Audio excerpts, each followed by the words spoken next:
Welcome to the deep dive. We tailor these explorations just for you, digging into the sources you care about to pull out those key insights. That's right. And today we're diving into Simon Sinek's Start With Why, a book I think many of you listeners, the learners among us, have probably come across. Definitely a popular one. Our mission today, well, it's really to give you a shortcut, a clear grasp of the core ideas without getting sort of bogged down in all the business speak. Exactly.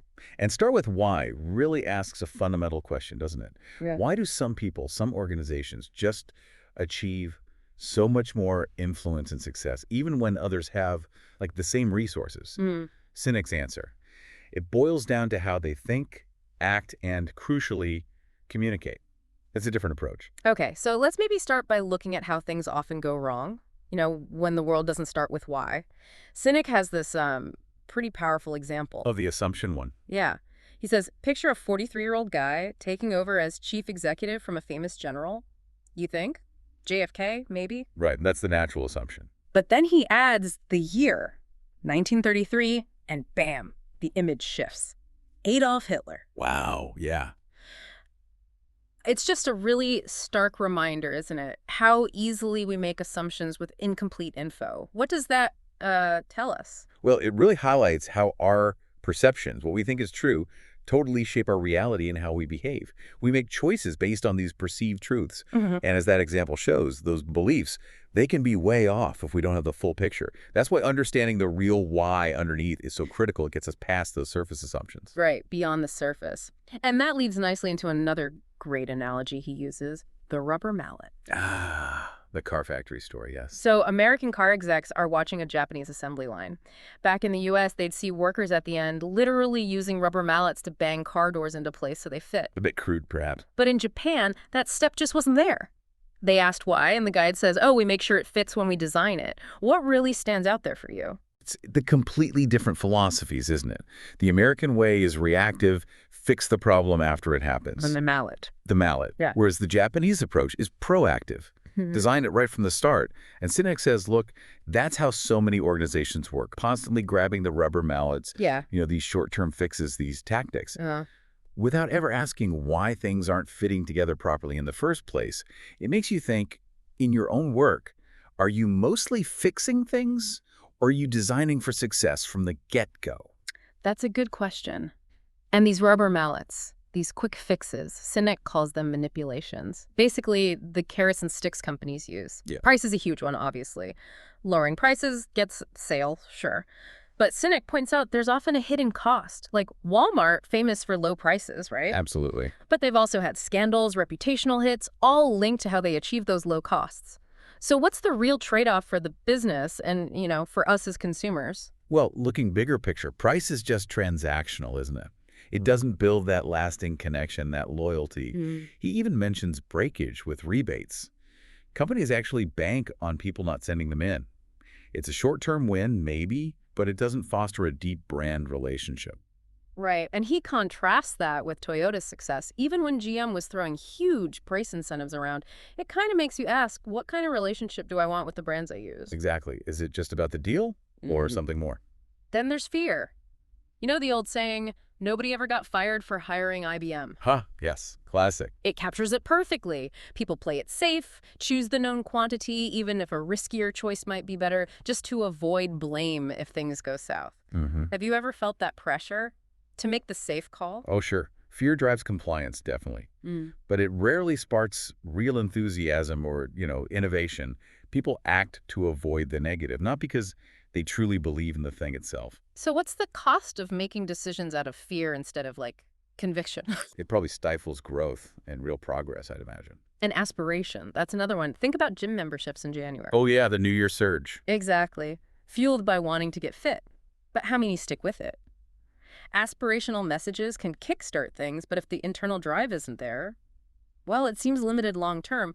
Why do you think that initial motivation fades so often? I think it's because aspiration often targets the outcome, like being fit, rather than connecting to a deeper belief or value. Mm. Wanting something isn't always enough to sustain the behavior change if it's not rooted in, who you want to be. That makes sense. Peer pressure, too. That's a big manipulator. Endorsements, most people prefer claims. Like Tiger Woods endorsing Nike golf stuff makes sense. But then he's also endorsing like rugged watches or cars. Yeah. Like things a golfer probably doesn't need in extreme conditions. It feels a bit Right. stretched. Yeah, it makes you question the authenticity. And Sinek's quote is brilliant. If your friends put their head in the oven, would you do that too? It just shows how absurd blind conformity can be. When have you felt that pressure? Did it lead to a good decision? Well, peer pressure works because we're social creatures, right? Yeah. We fear being wrong or missing out. Yeah, Celebrity endorsements play on our desire to be like people we admire. true. But if the company behind the endorsement doesn't have a clear why that connects, it just feels hollow. It doesn't build real trust. And then novelty. Sinek makes a key distinction here between novelty and actual innovation. Ah, yes. Important difference. Remember the Motorola RAZR? Super sleek, totally new design when it came out, huge hit. Oh, yeah. Everyone had one for a minute there. But its reign was short, wasn't it? Motorola didn't stay dominant. Novelty of the shiny new features can drive initial buzz, but it doesn't always create lasting value or change the game. What's the real difference, in your view, between innovation and just novelty? Well, true innovation, I think, often changes a whole category. It solves a real problem differently. Novelty is more like incremental improvements, extra bells and whistles. Okay. And if you just rely on novelty, you're always chasing the next shiny thing. Kind of commoditizes your product, makes loyalty harder to build. And Sinek hits on that exact point. The difference between repeat business and loyalty. Crucial distinction. Repeat business is just people buying again. Maybe it's convenient, maybe it's cheap. Loyalty. That's when people choose you, even if another option looks better on paper, right? Exactly. Manipulations mostly drive repeat business. A strong why is what builds that genuine loyalty. Do you think of a brand you're truly loyal to? Why is that? That's a good one to ponder. That willingness to maybe pay a bit more or overlook a small flaw, that's loyalty. It's rooted in connection to values, not just the transaction. You're buying into something you believe in. Now, he does say manipulations aren't always bad. For like a one-off thing, a police reward for info, for example. Right, single transactions. Right. The goal isn't a long-term relationship. It's just achieving one specific action. So the tactic fits the context. Does that distinction make sense? Absolutely. Context is everything. If you're not trying to build an ongoing relationship, a transactional approach might be fine. But overuse them when you're trying to build something lasting. That's where the problems start. And constantly being hit with these tactics, it creates stress, doesn't it? For us as buyers and for sellers too. We're just bombarded with choices, nudged constantly. It's hard to feel good about our decisions. Do you ever feel that overwhelmed, like you're always being sold to? Oh, definitely. This constant barrage of manipulation just erodes trust everywhere. Buyers get cynical. Sellers have to shout louder and louder. It's a cycle of stress and skepticism. Okay, so that's the landscape. A world often running without a clear why. Which brings us neatly to the core of Sinek's idea, the golden circle. Can you walk us through that? Sure. So picture 3 concentric circles, like a target. Okay. The outer ring is what? This is simply what a company or person does. The products they sell, the services they offer. Got it. Move one layer in, you have how. This is how they do what they do. Their unique processes, their values proposition, what makes them different or special in their approach. Right. And then right at the center, the bullseye, is the why. This is the core, the purpose, the cause, the belief. Why do they exist? What gets them out of bed in the morning beyond just making money? Fundamental reason. Exactly. And Sinek's big point is, inspiring leaders and organizations think, act, and communicate from the inside out. They start with why, then how, then what. Whereas most everyone else does the opposite. Most others go outside in. They lead with what they do, maybe explain how they're different. And often the why is fuzzy or missing entirely. And the killer line, the one everyone remembers, is people don't buy what you do, they buy why you do it. That's really the crux of it, isn't it? That's the absolute core message. And he uses Apple relentlessly as the prime example. They don't just sell computers. They make products that are beautifully designed, simple to use. How? Because their fundamental belief, their why, is about challenging the status quo, thinking differently, empowering individuals. How does knowing that why change how we see Apple? It gives them incredible flexibility, doesn't it? People who buy into that why are happy to buy computers, phones, music players, watches, a whole range of things from them. Yeah, it's not just about the product category. Exactly, because they connect with the belief first. Yeah. The products are just tangible proof of that belief. Contrast that with a company that just says, we make great computers. They're stuck in the what. They don't have that same emotional pull or that permission to branch out. So the what is like the evidence. It proves the why. Precisely. You can't just say you believe something. Your actions, your products, the what, have to consistently demonstrate that why. Otherwise, it feels inauthentic, right? Like saying you believe in sustainability but having terrible environmental practices. Exactly. That disconnect kills trust immediately. Now, Sinek brings in some brain science here too, doesn't he? About gut feelings. Yeah, he talks about the limbic brain versus the neocortex. Okay. So the limbic brain. That's where our feelings, trust, loyalty, and all decision-making comes from. But crucially, it has no capacity for language. Okay. So that's why it's hard to explain. That's why we struggle to articulate why we made a gut decision. We feel it's right, but we can't easily put words to it. So what do? We rationalize. We rationalize. Our neocortex, the rational, analytical part that does control language, jumps in and points to the tangible stuff, the features, the price, the specs, the what and how. So we justify the gut feeling with logic after the fact. Does that resonate with how you make decisions? I think it does for most people. Your gut, your limbic brain, makes the call based on feeling, on whether something aligns with your values. Triggered by the why. Triggered by the why, and then your rational brain finds the evidence to back it up. And interestingly, he suggests these gut limbic decisions are often faster and actually better quality decisions because they're aligned with our core self. And when that why is missing from companies, it creates a kind of vacuum. Exactly. Nature abhors a vacuum, as they say. Right. And in that void, where there's no clear why guiding things, what rushes in? Manipulations. Manipulations, carrots and sticks, leading to all that uncertainty and stress we talked about earlier. It creates instability for sellers chasing trends and confusion for buyers who lack a clear reason to choose. He gives another great company example here, Southwest Airlines. Ah, yes, a classic why-driven company. Their why, he says, was about being the champion for the common person in air travel, making it accessible. Democratizing the skies, essentially. Right. And that belief shaped their how, keep it cheap, make it fun, keep it simple. And their what became flights, sure, but also that iconic tagline, you are now free to move about the country. Love that line.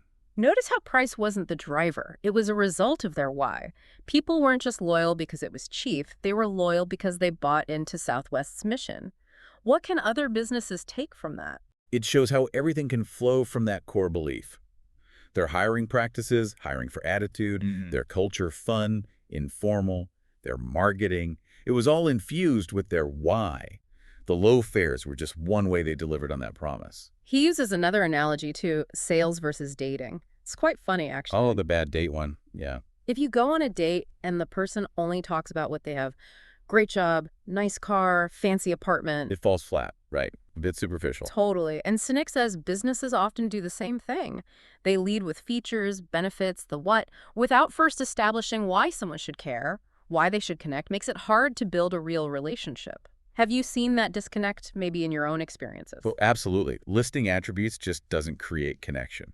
Whether it's a date or a sales pitch, focusing only on the tangible stuff misses the emotional resonance that builds trust and real engagement. And finally, for this part, he talks about the scalability of why. Yeah, how it helps as things grow. Right.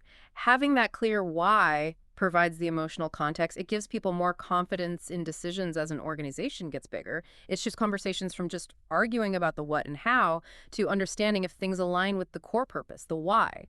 How could a clear why help even on a smaller scale, maybe in personal decisions? Well, even for an individual or a small team, knowing your why acts like a compass, doesn't it? Right.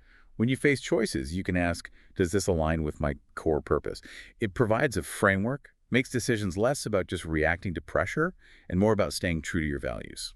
Okay, moving into part 3. Leaders inspire, organizations manipulate.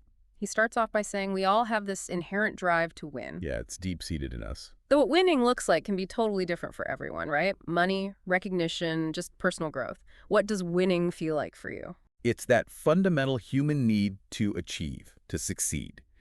And Sinek argues that great leaders tap into that. They offer a compelling vision, a why, a game worth playing that resonates with people's values, making them feel part of something bigger. Which leads right into trust. That's the critical ingredient. He tells the story of Frank Bethune turning Continental Airlines around. Amazing turnaround story. He focused everyone on one crucial why, getting flights to be on time. Simple, but vital for customers. And for the employees' pride, too. Exactly. He created a shared goal, linked rewards to it, and suddenly you had this sense of collective purpose. Performance soared, the culture changed dramatically. What's the lesson there about a shared goal? It just shows the power of a clear, meaningful why that everyone can rally around, especially one that solves a real problem and gives people a sense of shared responsibility. Bethune basically built a whole new culture around that single core value. And that connects to his broader point. Lasting human success comes from forming cultures.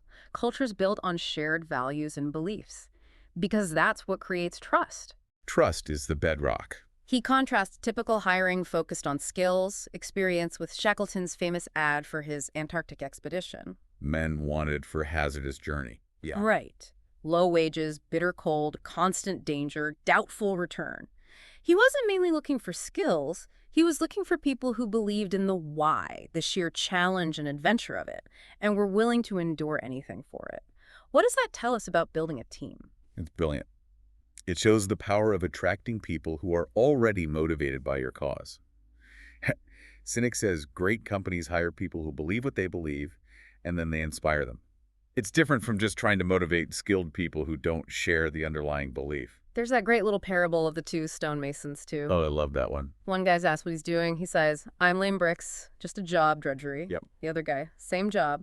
But when asked, his eyes light up. I'm building a cathedral. He sees the why. Completely different perspective. And that understanding, that why, transforms everything. His attitude, his productivity, his loyalty.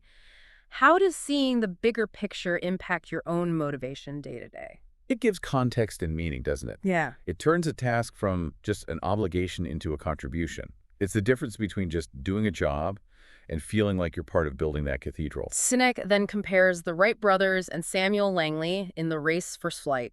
Langley had everything going for him on paper, funding, connections, top team, the recipe for success, right? Looked like it, yeah. The Wright brothers, none of that. Just two bicycle mechanics with an unshakable belief their why that flight was possible and would change the world. Driven by belief. And that belief kept them going through countless failures. Langley, he was seemingly driven more by fame and fortune, the what of being first. And when his big attempt failed, he quit. Gave up. Says a lot, doesn't it? What does that story tell you about intrinsic motivation versus maybe extrinsic rewards? It's just a powerful illustration of how a deep why, that internal drive, can fuel incredible perseverance against all odds. The Wrights' passion saw them through. Langley's external goals weren't resilient enough when things got tough. And this why also fuels a different kind of innovation, doesn't it? Yeah, fundamentally different. Companies defined by their why, like Apple challenging the status quo, tend to innovate around that purpose, push boundaries related to it. Right. Whereas companies focused only on what, like, say, Colgate making toothpaste, Yeah. their innovation is often just incremental, another flavor, a new stripe. Endless variations on the same theme. How does having that strong why foster a deeper level of innovation? Well, the why acts as a North Star for innovation. It's not just about making the product slightly better or adding a feature. It's about advancing the core belief, finding new ways to serve that purpose. And companies without that clear why? They often get obsessed with their competitors, trying to match features, playing catch-up. They look outwards instead of inwards to their own purpose for direction. Sinek uses the analogy of a trapeze artist and the net to talk about trust within an organization. Good visual. The net represents security, could be practical, could be emotional. Knowing it's there gives the artist the confidence to try difficult tricks, to take risks. Wow. That leads to better performance overall. If you just rely on individuals out for themselves without that shared safety net of trust and purpose, it's a much less stable, less successful environment. How does trust affect your willingness to take risks? That net of trust, built on shared values, creates a space where people feel safe enough to push boundaries for the collective good. Yeah. It's very different from a purely competitive, individualistic culture. And real trust, he says, comes from the things you can't necessarily see. The intangibles. He tells an anecdote about Brigadier General Jumper and Laurie Robinson in a combat simulation. Oh, the fighter pilot story. Yeah. Even a high-ranking general depends on his wingman. on the team having his back, driven by that shared purpose and trust. It highlights how crucial that mutual support is, even for the most skilled individuals. What does that story emphasize about teamwork? It just drives home that shared purpose and trust are vital at every level. Knowing your team believes in the same why and has your back, that creates incredible resilience and allows the whole team to perform way beyond just the sum of its parts. And finally, in this section, he argues that real influence, real trust, it's built on shared values, not just any recommendation. Yeah, who you trust matters. The example is someone trusting their regular Volvo mechanic's opinion on cars more than a flashy Mercedes salesperson. Huh. Why? Because they perceive an alignment in values, maybe honesty, practicality, that outweighs the salesperson's potentially biased, financially motivated advice. Have you ever trusted someone based more on values than expertise? I think we all have. Trust is earned when someone consistently acts in line with their stated beliefs, their why. Recommendations from people we feel share our core values just resonate more deeply than purely logical arguments or slick marketing. Okay, part 4, how to rally those who believe. This is where he brings in the law of diffusion of innovations. Curve, yeah. Innovators, early adopters, early majority, late majority, laggards. Sinek's point is that mass market success, crossing that chasm, depends on winning over the early adopters, that first 15 to 18%. The ones on the left side of the curve. Exactly, because they're the ones who buy into your why. They believe what you believe and are willing to put up with imperfections or inconvenience to be part of it. What does this mean for where you should focus your energy initially? It's a huge insight. You don't try to convince the skeptics first. You focus on finding and connecting with the people who already get it, who are predisposed to believe in your why. They become your advocates, and they help you reach the tipping point. TiVo is the cautionary tale here, isn't it? Classic example of failing to cross the chasm. They had this amazing product, revolutionary tech, the what, but they struggled to communicate why it mattered to the average person beyond just skipping commercials. Tech enthusiasts got it. But the mass market, not so much. Why did focusing only on the what hurt them? They just talked features and functions. They didn't tap into a deeper belief or emotion. Without a compelling why that resonated broadly, they couldn't get enough momentum to really take off with the mainstream audience. Now, contrast that with Martin Luther King Jr. and the Civil Rights Movement. Powerful contrast. It wasn't really about the specific tactics, the how, or even just the goal of legislation, the what. It was Dr. King's incredibly clear, unwavering articulation of his belief in equality, his why. I have a dream. Exactly. Huh. That belief rallied millions, including many people who weren't directly suffering the injustice themselves. They showed up because they shared his belief. What does that teach us about communicating a belief?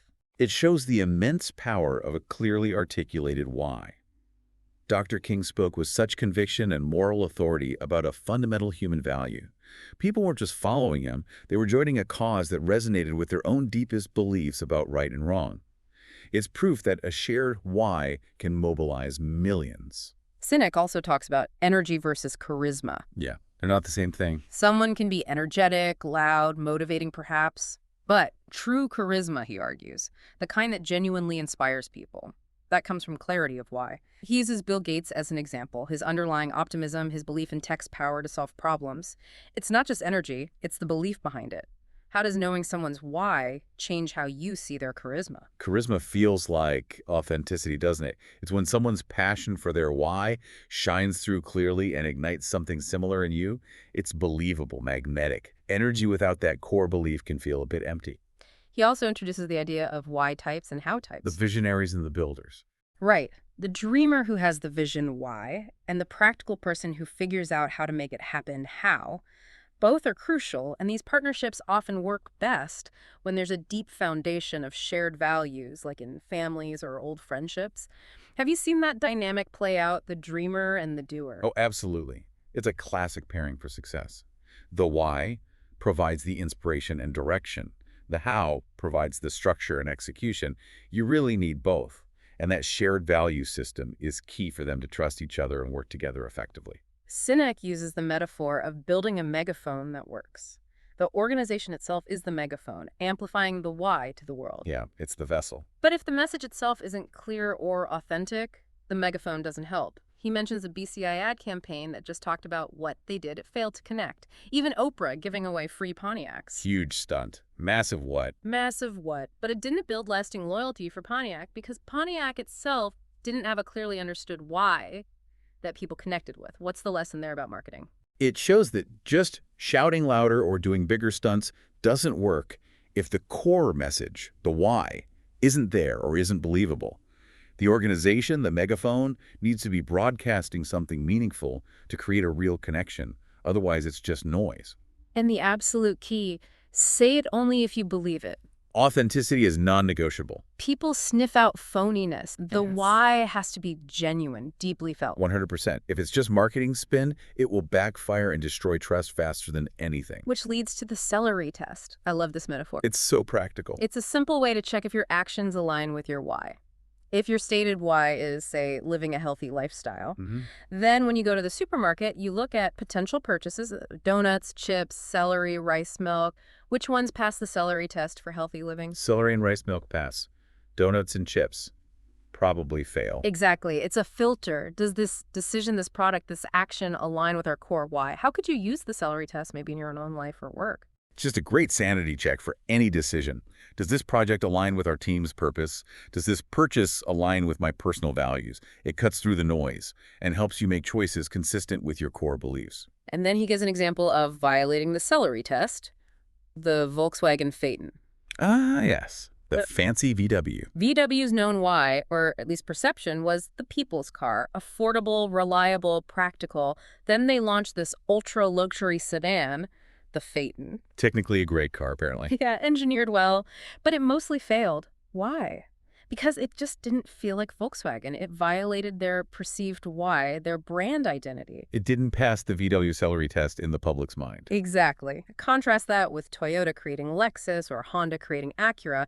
They launched separate luxury brands. It's a smart move. That allowed them to enter the luxury market without confusing or diluting the core identity, the why, of Toyota or Honda. What does that show about brand consistency? It shows how important it is for everything you do to align with your established why. Stray too far, even with a good product, and consumers get confused or skeptical. Building a separate brand for a different why can be a much safer way to expand. Okay, finally, part 5. The biggest challenge is success. It sounds counterintuitive, but Sinek argues success itself can be a major threat to the why. Yeah, and get fuzzy if things grow. He uses Walmart again. Sam Walton's original why was powerful: help average Americans save money and live better, service to the customer. A noble goal. But as Walmart grew into this massive corporation, the focus seemed to shift. It became more about hitting numbers, lowering costs at any cost. The what and how took over. And the scandals followed. Right. Employee treatment, supplier pressure. The original why seemed to get lost, leading to reputational damage. What's the risk when success makes you lose sight of the starting point? It's that paradox. You achieve the goal, you scale up, complexity increases, and it becomes easier to focus on the metrics, the operations, the what, than to constantly nurture and recommit to the original, sometimes less tangible, why. The founding belief can get diluted. He also mentions the gathering of titans. These super successful entrepreneurs get together. Yes, achieve massive success. But many feel empty, unfulfilled. Why? Because they got so focused on the what, making money, building the empire, and the how, the strategies, the operations, that they lost touch with the initial passion, the why that got them started. What does that say about how we measure success? It suggests that purely external measures, wealth, status, aren't enough for lasting fulfillment if the connection to purpose, to the why, is lost. Chasing the what without the why can lead to a hollow victory. And this often leads to what he calls a split as organizations grow. The founder's initial gut feel, their embodiment of the why, gets harder to maintain across a large company. Decisions become more about process and metrics. The clarity fades. This is where the school bus test comes in. Morbid name, but important idea. Yeah. If the founder gets hit by a bus tomorrow, does the why live on? For an organization to endure beyond its founder, that why needs to be baked into the culture. And successors need to be chosen because they believe in that founding cause, not just because they're good managers. What can companies do to make their why survive the founder? It has to be consciously embedded, doesn't it? In the values, the stories, the hiring, the promotions. Leaders need to constantly talk about it, celebrate it. Yeah. And yeah, succession planning is critical, finding people who genuinely resonate with the core purpose. He gives some positive examples too. Bridgeport Financial, a collections agency, sounds grim, right? Doesn't sound like a why-driven place, typically. But their leader, Linda Harbridge, Measured success not just by money collected, but by how respectfully they treated people. Why? And guess what? They got extraordinary results because of that focus. Wow. Treating people well actually worked better. And Dwayne Honor's construction company actively measured work-life balance for his employees, reinforcing his values. What do these examples show about staying true to the why? They show it's not just fluffy stuff. Living your why, even measuring it, can have real, tangible benefits for culture, performance, loyalty, and the bottom line. Prioritizing those core values actually drove success. The founder's role is often huge in embodying the why, like Gates at Microsoft or Jobs at Apple. Their departure can leave a massive hole if the why isn't institutionalized. Absolutely. Jobs leaving Apple, the company lost its way. His return brought back that core focus, that why. Right. But contrast that with Walmart. Sam Walton was the why in many ways, but maybe he didn't articulate it clearly enough or embed it deeply enough for it to survive him effectively. What's the lesson for leaders? The founder needs to be the chief evangelist, for sure, but they also need to consciously build the why into the fabric of the organization, so it's not dependent on just one person. It needs to transcend the individual. Like Herb Kelleher at Southwest, who hired successors like Howard Putnam and Colleen Barrett specifically because they embodied the Southwest why. Exactly. He ensured continuity of purpose. So where does a why even come from? Sinek suggests it often goes back to the founder's own story, their personal values. Yeah, it's usually deeply personal. Apple's why, challenging the status quo, thinking differently, that was pure Steve Jobs, wasn't it? His own rebellious spirit baked into the company DNA. Totally. It aligned with him, the employees he attracted, and the customers who bought their products. A perfect resonance. He even mentions his own journey, losing his passion, feeling lost, until he rediscovered his own why. To inspire people to do the things that inspire them. That became his driving force. What does this tell us about finding our own why? It suggests it often requires some self-reflection, looking back at our own experiences, passions, and core beliefs. What truly drives us? The answer often lies in our personal history. And he wraps up with this idea of the new competition, Shifting the focus. illustrated by the amazing story of Ben Komen, a high school cross-country runner with cerebral palsy. He's always last by a lot. Incredibly inspiring story. But he's not competing against the other runners. He's competing against himself, pushing his own limits. His why is internal. And what happens? The other teams, the spectators, they often stay and cheer him on until he finishes. Yeah, they support him. When you compete against yourself, driven by your own why, Sinek suggests, others are more likely to help you, not compete with you. What's the power in that shift of focus? It's liberating, isn't it? Mm. Stop worrying about beating others and focus on being the best version of yourself, Yeah. on fulfilling your own purpose. And paradoxically, that internal focus can actually attract more external support and collaboration. So bringing this all home for our listeners, understanding and, more importantly, starting with why. It's not just some business theory. It really feels like a fundamental principle for finding inspiration, building real loyalty, and achieving success that actually feels meaningful. Absolutely. It's a powerful lens through which to look at your own work, the companies you interact with, even your personal life. It encourages more intentionality, stronger connections, and a deeper sense of purpose. And for you, our learner, as you think about everything we've unpacked from Start With Why, maybe take a moment to consider, what is your why? What's the fundamental belief driving you in your job, in your life, in the brands you choose? Yeah, how does asking why first change how you see the choices and the information all around you? It's definitely something to mull over. Perhaps revisiting the book itself could offer even more layers. It's definitely worth the read if this sparked your interest. Thank you so much for joining us for this deep dive, designed just for you. We'll explore another fascinating source together next time.